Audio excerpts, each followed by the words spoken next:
malayo ang mararating mo. Payo sa akin, Ginang Granado. Nasiyahan ako sa sinabi ni Ma'am. Simula noon, ay sinikap kong pagigihan ang aking pagiging salo. Ulit-ulit mo tinutugtog ang kanta. Alimango sa dagat. Ay, wala sa to. Tulang practice lang. Wala tayo sa tono eh. Sige, learn and try until you succeed. Tong tong tong tong pagkatong kitong alimango sa dagat. Di ba ba yung galing? Magaling, magaling. Ayan. Tinutugtog niya ito sa harap ng salamin tuwing umaga, pati na rin sa gabi sa harap ng kanyang tatay at kuya. Habang tumatagal, ay unti-unti kong nalilimutan na upang lumana ang ginagamit niyang ukulele. At ang sabi ni Kuya, Dapat dahan-dahan mo itong hahawakan at pupunasan pagkatapos gamitin. Payo ni Kuya. Yung parang laging mga ginagamit natin, kapag lagi natin ginagamit, lagi dapat natin iingatan. Tama ba? Opo. oo, at dumating na ang araw ng presentasyon. Magkahalong saya. Ano ka ba? Ang nararamdaman namin. Yung kaba. Oo. Ayan. Pipay, Ekoy at Nina, kayo na ang susunod sa ating Ginang Granado. Ready na po! Ready na kayo? Ready! Biglang bumilis ang tibok ng kanilang puso. Pwede yung may tunog? Ano ba yung tunog ng mabis sa tibok ng puso? Papasok po ko sa inyo. Ito ay, sige, parang kailangan natin ng audience para tumulong sa tibok ng puso. Oo.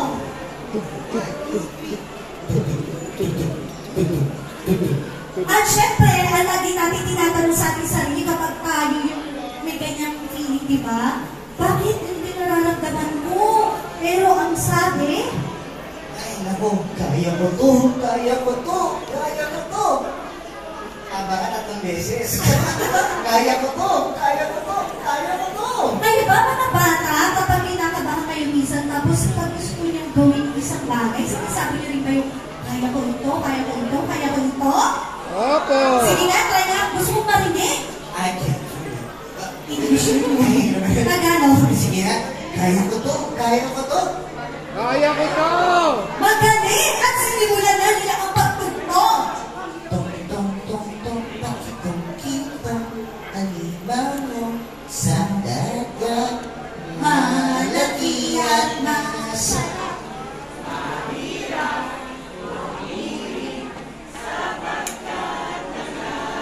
Mas mabilis ang pressure. Ready and go! Tong-tong pakitong-pitong, alimango sa dagat, malaki at masarap. Mahuli sa pagkat mga dagat. Naku! Bigla na ba natin sinabihan at Emoy? At lalo akong kinabahan. Siyempre kinabahan ng mga kaklase ni Tina.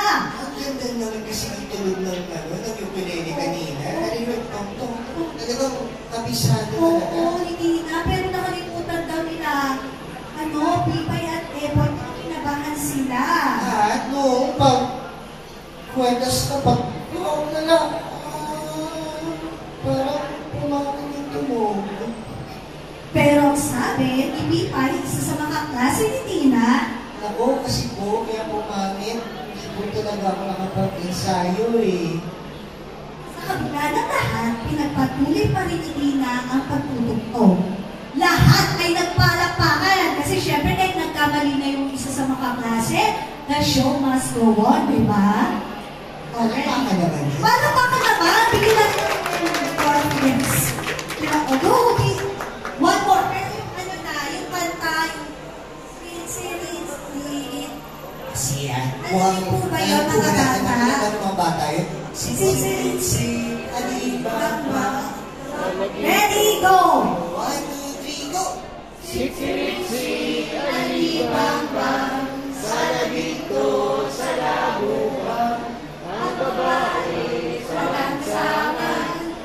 Umiirit parang ganda. Galing naman. Mahusay ka, Tina! Yeah! Galing-galing mo, sabi ni Tina Granate. Sobrang happy si Tina Granate. Naramdaman ko nga Stage yung teacher! song. Stage teacher din! Di ba ganun ka naman kapag magaling yung estudyante mo, talagang proud ka rin, masisin mo talaga. Hindi, nakikita ko ngayon si mga teachers kapag sobrang tuwa talaga. Yakap ko yun. At may ano pa yan, tears of joy pa yan. Oo naman. Oo. Pag uwi ko sa bahay, kinuwento ni Tina sa kanyang nanay, tatay at kuya ang nangyari.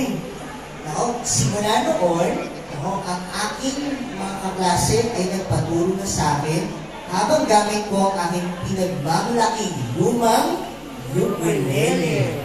Kaya natatapos ang kwento namin pinamaganda. Ang lumang ukulele. Yay!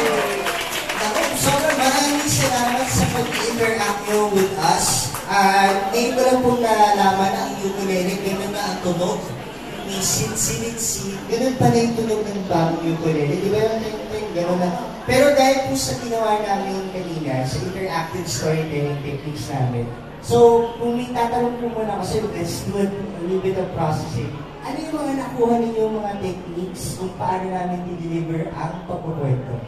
Sige, ako yung Sige pa, interview sige. Ano ang aking floor correspondent? Ate Bosch, Sino kaya po ang pwedeng sumagot? Ayan po, nagtatanong minsan nahihiyain. Don't worry, we're live. We're live on Facebook. We're live on Facebook. What? Small things po to. So, Ayun naman po tayo para makita po ating magandang mukha. ready po si ma'am kasi mag-story. Mukhang nakakuha ng gagamitin pointers. Sino ba ang pangalan nyo? Ang may magandang mukha ay si Marvin Martinez. Mula sa Rojas City. Yun! Sige po, ano po yung mga nakita niyo kung techniques na ginamit namin within the story? Bago yung techniques, na-pressure ako. Na-pressure ka, bakit? Na-pressure ako kasi kanina nakita ko yung engaged dapat ang mga nakikinig sa story. Dahil kayo ay nagpapakanta sa kanila, nagtatanong, at talagang sumasagot at kumakanta sila. Ako. Ano yung natutunan natin yung tatlong beses kong sinabi? Kaya ko to. Kaya ko to. Kaya ko to. Sige, di ba ma'am? Ako, pero dahil doon, tama po kayo doon. Palakpakan sa... Maraming salamat! Oo. Magandang mga Maribik. Oo.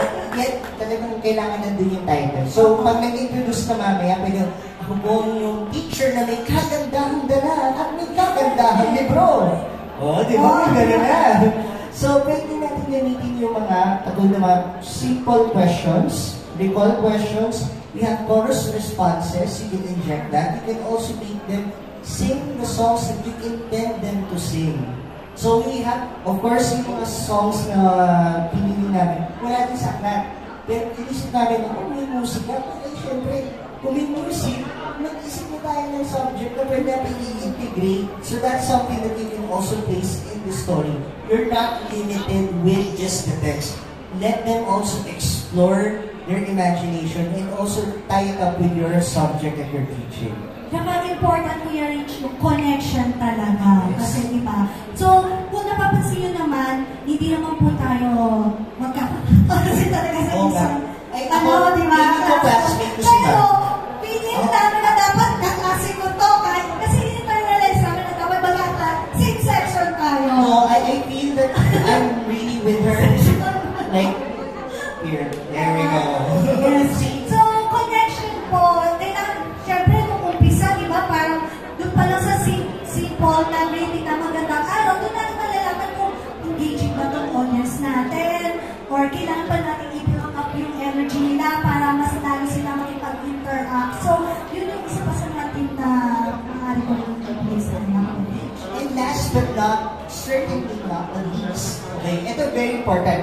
Sinimula namin to as a premise. Tinanong namin, syempre, kahit ano pang audience yan, and sa tagal na namin yung kwento ni Ate Bosch, mahigit isang dekada na dalawang dekada na nga, ang dami namin tinatanong is, okay, ready na ba kayo, mga bata?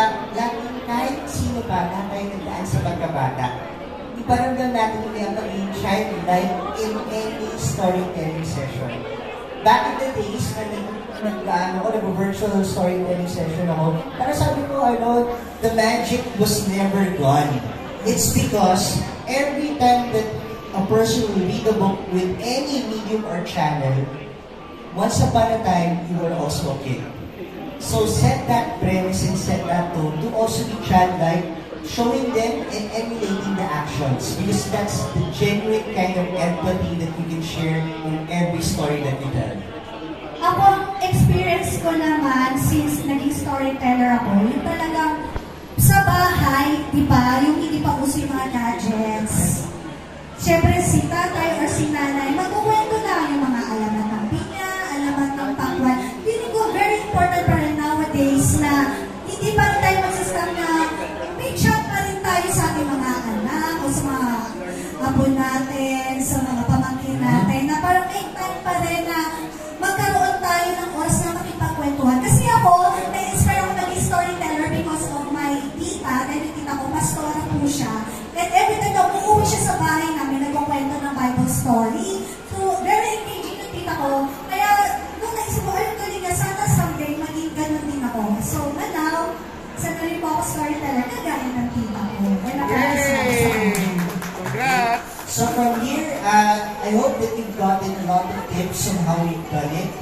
But obviously, there are more, I would say, coming from the workshops that we also provide to teachers like you guys.